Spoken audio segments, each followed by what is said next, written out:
কাঁচা পেঁয়াজ আর বাড়িতে থাকা কিছু ঘরোয়া উপকরণ দিয়ে দারুণ একটা কিন্তু স্ন্যাক্স বানিয়ে নিলাম। আর এগুলো দেখতে যেমন সুন্দর হয়েছে, খেতেও তো ভালো লাগবে। আপনাদের একটা কেটে দেখাবো। এই শুনতে পেলেন আওয়াজটা?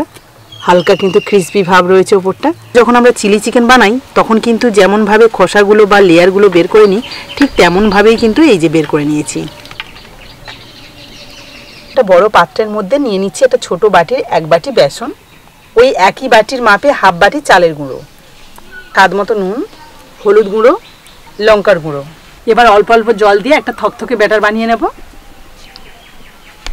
আর যে কোনো জিনিস ফেটানোর সময় কিন্তু অবশ্যই একভাবে ফেটিয়ে যেতে হয়, কোনো সময় কিন্তু এইভাবে একবার করতে নেই, তাহলে কিন্তু ভালোভাবে ফেটানো হয় না।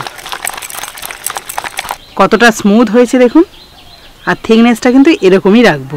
আলুর পুর বানানোর জন্য কড়াইতে দিয়ে দিচ্ছি কিছুটা সর্ষের তেল, অল্প একটু 5 ফোড়ন, দিয়ে দিচ্ছি 3 থেকে 4টে কাঁচা লঙ্কা কুচি, অল্প একটু গ্রেট করা আদা, কয়েকটা আলু সিদ্ধ করে রেখেছিলাম সেগুলোকে হাত দিয়ে ম্যাশ করে দিয়ে দেবো। আপনারা চাইলে কিন্তু এটা গ্রেটারে গ্রেট করে দিতে পারেন। দিয়ে দিচ্ছি স্বাদ মতো নুন, অল্প একটু হলুদ গুঁড়ো, আর দিয়ে দিচ্ছি অল্প একটু ধনেপাতা কুচি।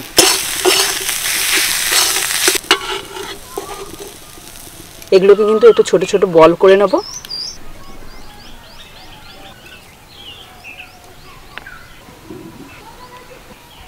পেঁয়াজের লেয়ারগুলো আগে থেকে রেডি করে রেখেছিলাম, সেগুলো নিয়ে এই যে এইভাবে দেব, আর ওপর থেকে আরও একটা লেয়ার দিয়ে দেবো।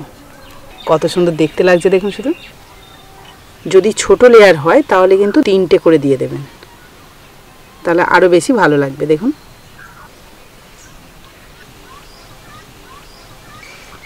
এই যে এটা ব্যাটারের মধ্যে দিলাম। এবার একটা কাঁটা চামচ নিচ্ছি, কাঁটা চামচের সাহায্যে ভালো করে কিন্তু ব্যাটারটা এই যে লাগিয়ে নিচ্ছি। এইভাবে কিন্তু তেলের মধ্যে দিয়ে দেবো।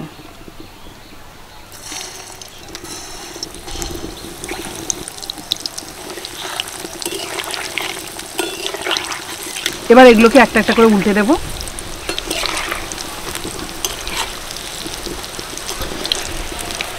এই দেখুন প্রত্যেকটা কি সুন্দর হয়েছে, গোল গোল, মানে দেখেই ভালো লাগছে। তো চলুন একটা পাত্রে নিয়ে নিই। এখনই কিন্তু একটা মুচমুচে আওয়াজ হচ্ছে, আর প্রত্যেকটা কিন্তু একদম পারফেক্টভাবে রেডি হয়েছে।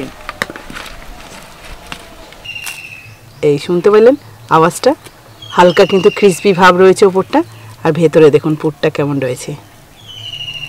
কাঁচা পেঁয়াজের লেয়ারের সাথে আলুর পুর, তার উপরে একটা মুচমুচে কোটিং, জাস্ট কিন্তু অসাধারণ খেতে হবে। আপনারা চাইলে যে কোনো কেচাপের সাথেও খেতে পারেন, অথবা মুড়ির সাথেও কিন্তু সন্ধ্যের সময় দারুণ জমে যাবে।